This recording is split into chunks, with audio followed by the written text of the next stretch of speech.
नमस्कार, अदित्स कुकिंग या यूट्यूब चॅनलमध्ये आपले स्वागत आहे। आज आपण बनवणार आहोत खुसखुशीत अशी बाकरवडी। तर इथे मी 2 वाट्या मैदा घेतलेला आहे। त्यामध्ये आपण 1 चमचा ओवा घालणार आहोत आणि चवीनुसार मीठ व गरम केलेलं तेलाचं मोहन मी यामध्ये घालत आहे।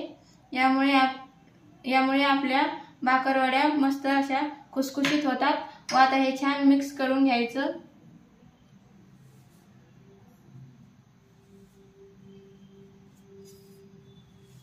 अशा पद्धतीने छान आपल्याला तेल मिक्स करून घ्यायचं आहे। आता आपण याच्यामध्ये थोडे थोडे पाणी घालून छान याचा घट्टसर असा गोळा बनवून घ्यायचा आहे।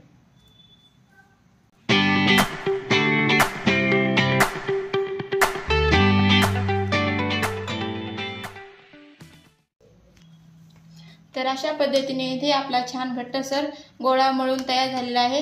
आता हे आपण 10 मिनिटे असाच ठेवूया। तोपर्यंत आपण मसाला तयार करून घेऊया। तर इथे मी मसाला तयार करण्यासाठी 1 चमचा धने घेतलेले आहेत, अर्धा चमचा जिरे घेतलेले आहेत व अर्धा चमचा बडीशेप घेतलेली आहे। 1 चमचा इथे मी तीळ घेतलेले आहेत,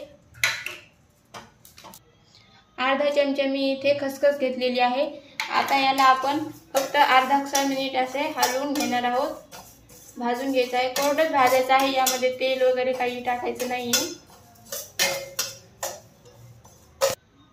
आता यामध्ये मी 1 वाटी खोबऱ्याचा किस घेतलेला आहे, तो आता आपल्याला छान सोनेरी रंग येईपर्यंत परतून घ्यायचा आहे।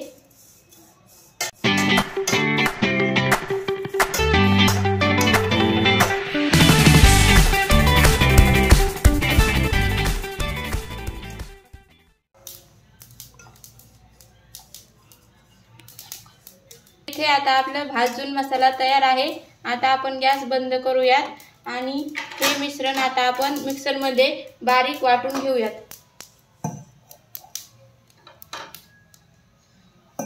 पद्धतीने इथे आता आपला मसाला तयार झालेला आहे। तर आता आपण बाकरवडी लाटायला घेऊया। यातून असा छोटासा गोळा आपल्याला घ्यायचा आहे। आता तो त्याची आपण छान अशी पातळ पोळी लाटून घेणार आहोत।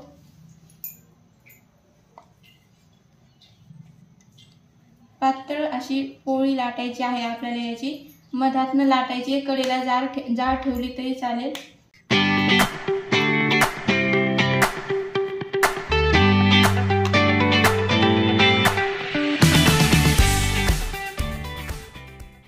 अशा पद्धतीने मी इथे लाटून घेतलेले आहे। हे पाहू शकता तुम्ही, मी अगदी पातळ अशी इथे मी लाटून घेतलेले आहे। आता यावर आपण चिंच गुळाची चटणी लावून घेणार आहोत। मी चिंच व गूळ भिजत घालत ठेवला होता, तो मी यावर घालत आहे। यामुळे आपल्या बाकरवडीला छान आंबट गोड अशी चव येते। छान असं पसरून घ्यायचं आहे। आता आपण तयार केलेला मसाला यावर स्प्रेड करून घेऊयात। छान भरपूर असा मसाला यावर पसरून घ्यायचा आहे।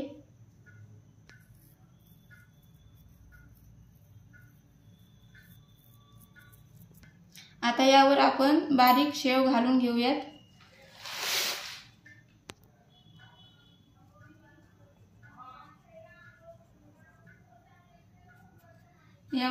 यावरती एक असा आपण लाटणं फिरवून घेऊया, त्यामुळे आपला मसाला आणि शेव छान चिटकेल। तर याचा आता आपल्याला असा पातळ रोल करून घ्यायचा आहे।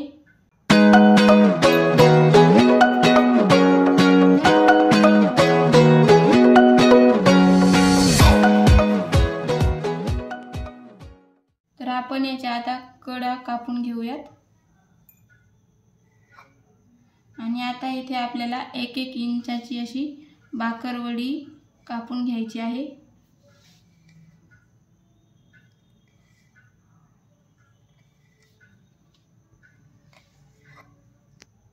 याला आता आपल्याला थोडंसं हलक्या हाताने असं दाबायची आहे, जास्त दाबायची नाहीये। आपला असा आकार राहिला पाहिजे बाकरवडीचा। अशा पद्धतीने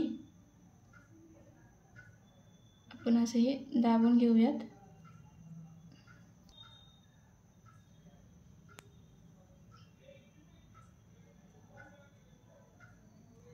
तर अशाच पद्धतीने आपल्याला सगळ्या बाकरवड्या तयार करून घ्यायच्या आहेत.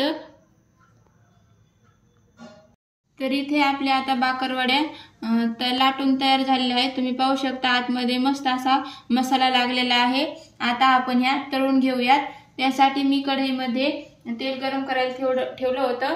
तेल गरम झालेलं आहे. आता आपण त्या तळून घेऊयात.